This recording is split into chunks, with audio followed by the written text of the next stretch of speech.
Hey guys, are you still my friend? Do you still like me? Do you still want to listen to me? I know it has been forever, way longer than I intended for it to be. I came into this with this vision of making videos every 2 to 3 weeks, a month max. And really, I don't know how long it's been, but life has hit me, and just my own character and personality shortcomings have hit me as well. I've had all the intentions in the world about making another video, and to my, I don't know, I was about to say dismay, but that doesn't make sense in this sentence. Defense, that's what I mean. To my defense, I did make a whole nother video, so have some sympathy for me. Made a whole video and the sound was messed up. What kind of crap is that? But what I was really saying is that because of my lack of intentionality, life has gotten the best of me and has gotten in the way of really me doing what I desire to do. So the point within the point, the message within the message of this video, because it has nothing to do with what I want to talk about, is that, you know, you can have all the intentions in the world, but without intentionality, it's so easy to let time and life pass you by. And that's exactly what's happened to me. I feel like this has been the common theme in my last few videos. I'm just trying to figure things out, man. I'm 26, married, trying to figure out my education, my career, just what I'm going to do, what I want to do with my time, how I want to make my money, and life, relationships, all those things. It just gets in the way, and the reality of it is that stuff never stops. So again, you just have to be intentional and roll with the punches. Take the time to process how you're feeling, take a step back and kind of have a zoomed out perspective about what's going on in your life, how it's making you feel, how it's impacting you. And I think how life has impacted me is just made me feel stuck, and it's made it, when you feel stuck, it's hard to move. It makes me think about like quicksand. Yeah, I just feel like I'm stuck. I'm moving and I'm trying to move and get out of the quicksand, but at the same time, I also feel like I'm being sucked. But anywho, that, like I said, that has nothing to do with what I wanted to talk about. It has been a long time coming, but for those of you who watched my last video on how your relationship or how your past and childhood experiences have impacted your relationship, if you haven't watched that video, please go back, watch it now. And if you haven't already, like, share, subscribe, all that jazz. I'm going to really fight to be more consistent. I was supposed to say I promise, but I'm just like I said, I got some character things to work through. But yeah, if you haven't already watched that video, please do so now, because what I want to talk about today is an extension of that video. I got a few questions about how exactly you can identify how your past or childhood experiences are impacting your current relationships, and that doesn't just mean intimate relationships, it could be friendships as well. And I realized that for me, it can be pretty intuitive to just be analytical and to want to pick apart things, and I think that that's a huge reason why I've fallen into the career path that I've fallen into with psychology and therapy and counseling, all those things. I definitely think that insight is one of my gifts. And another plug, I do want to do a video on gifts and identifying your gifts and utilizing them, whether it be personally or professionally. But when you take forever to record videos, you have all these ideas and now they're spilling out in this video. So I had an epiphany moment, and I want to share this example to kind of help give a roadmap or give insight for other people to take this zoomed out perspective, to think through ways that you are being impacted in your relationships, friendships, family, all that jazz by things that you've experienced in your past. And the reality of it is that our childhoods, our experiences, our disappointments, hurts, past relationships, all those things shape and mold us to be the people that we are. And that can be a good thing or it can be a bad thing. It's all about having that balance. Nobody's perfect. We know that. So we come with good and bad qualities. But I am a firm believer that we are a result also of our experiences. Yes, innate qualities, God-given qualities, but also our experiences and the ways that we've interacted with the world and the world's response to us to teach us how to respond back. And some of those ways that we respond back are maladaptive. Blah, blah, blah, blah, blah, blah, blah, blah, blah, blah, me. Lots of jargon. So the example that I experienced is Darren and I, my husband, we got into an argument, and sometimes we argue about the pettiest things, and I guess that's common. But sometimes he's like, "Why are you so mad? Like, why do you get there so quickly? Why are you so insert blank here?" And I'm just like, well, I'm entitled to feel however I want to feel. You can't tell me how to feel or how quickly to get there or whatever the case may be. But he said that so many times, and this particular day I really had to ask myself, why am I so upset? And it's so petty and funny now. I'll share you guys the level of petty of the argument. So, we try to get up early and pray together in the morning, start the day off right. And somehow the conversation went to the number of hours that you need to sleep.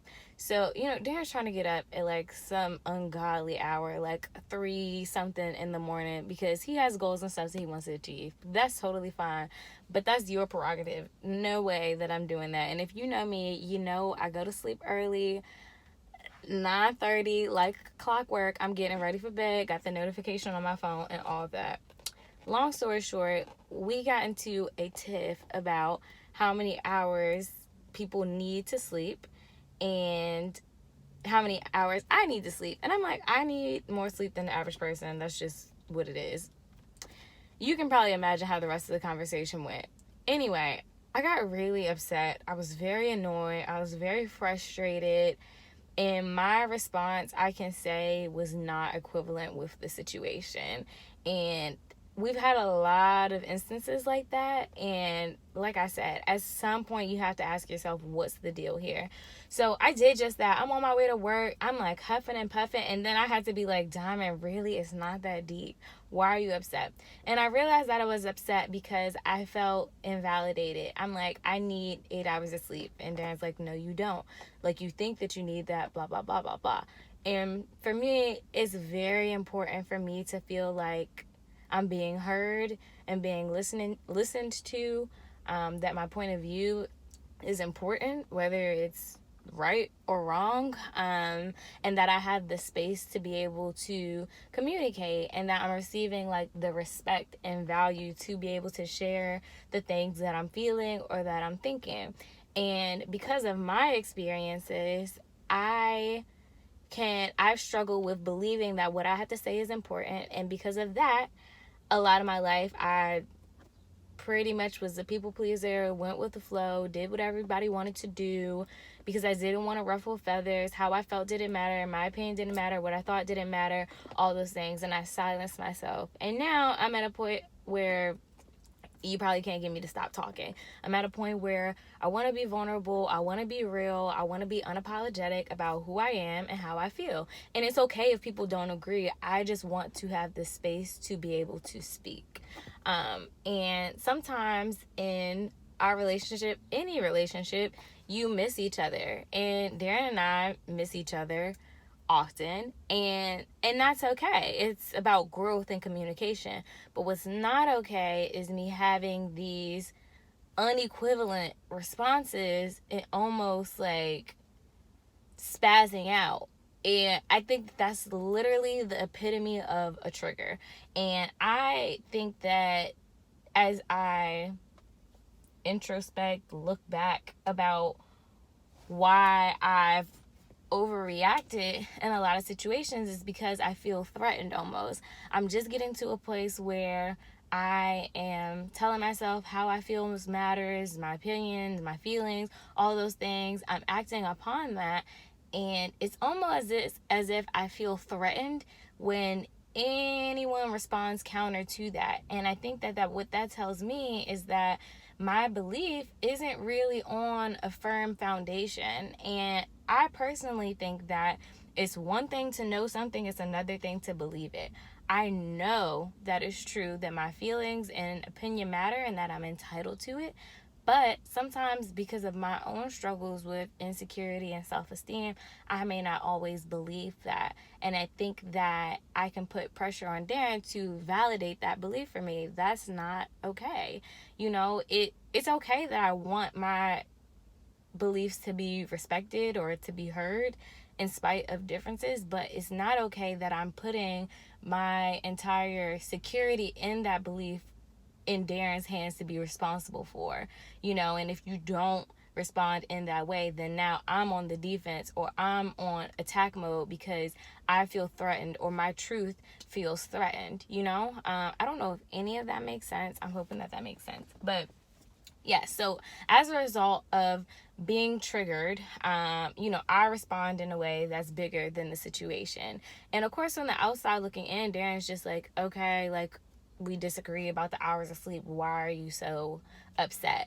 And up to this point, I've looked at him. I'm like, well, if you would just listen better, or if you would just hear what I'm saying, or you, then this wouldn't happen. But the reality of it is I can stop telling Darren to push my trigger all I want, but the reality of it is that trigger is still going to be there. So it's my responsibility to look inwardly and to figure out what I need to do differently. And what I need to do differently in this situation is to continue to grow in my security, what I believe about myself, and what I believe about what I am entitled to.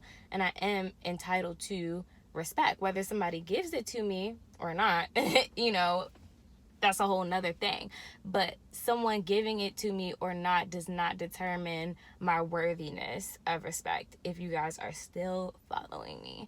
So I gave that whole example to say that one way to identify how your past or experiences, all these things that I already mentioned before, are impacting your relationship is to look at patterns. For me, the pattern was small petty situations turning into a big situation that made me feel very angry or upset that was bigger than the situation. Do you consistently have conversations that get blown out of proportion? I would say that that's one way. Do you have conversations that you're having all the time? Is your friend or family member, spouse, boyfriend, partner, however you want to call it, are they continuing to bring something to your attention? Are you continuing to make the same mistake, do the same thing? And if either of those things are happening, being able to go through the layers of, how did I feel? Why did I feel that way? What does this remind me of? What experiences have I had that triggered this same feeling? And asking yourself, are these core experiences that have helped shape me and shape the way that I view the world? So I would say that those two things are huge. And also even asking the person that you're having these interactions with, which is very vulnerable, but, asking them, are there things that you see in me that I may not necessarily be seeing in myself, And that thing for me that my spouse brought to me is that, you can be mad defensive. And I can be mad defensive because I feel like I have to protect this new sense of self that I have, that I'm growing into, something that I've always desired to have. Now that I'm here and I'm there, I will fight and wreck and tear down anybody that wants to threaten that. And it's almost like I was on one end of the spectrum and now I'm on the complete opposite end of the spectrum, and I gotta find that middle ground and balance. But that's cool because I'll get there. But I hope that sharing that example and giving these practicals kind of gives a more concrete way to be able to unpack the way that who you are and what you've experienced is impacting your relations with other people. And if you have questions, please ask them, because if people didn't ask me questions, then I wouldn't have even thought to try to break this down even further. So let me know if anything that I said doesn't make sense, if more questions got sparked, because this is definitely a topic that I would love to continue to expand upon. Thank you for your grace and patience for waiting for my next video. And like I said, I'm not going to promise, but I'm going to really fight to be more consistent. I have so many things that I want to talk about. I literally have a list. So stay tuned. Again, like, share, subscribe, give me some feedback. Let me know what you think. I had to fight to be intentional in this moment. I'm sitting in my car. It's getting hot. You probably can see my face getting all glazy because the air is not on up in here. But yeah, I'm literally in between offices right now on my way to lunch, but I had to make this happen because if I didn't do it now, I don't know when I was going to do it. I made a video. It didn't work out. I went to California. I'm like, ooh, I'm going to have a California conversation. Didn't happen. And now I'm on a car lunch break in between offices on a Monday conversation. But I'm just grateful to be here in this space recording. And yeah, I've had a lot of feelings already today. It's only Monday. The week is just starting to get started. But I'm just really grateful to be able to get my thoughts out to you guys, because I know that people have been asking, and ultimately I just feel great to be able to do something that I love. So peace and blessings, peace and love, peace and hair grease. Have a good one. Have a great week, guys.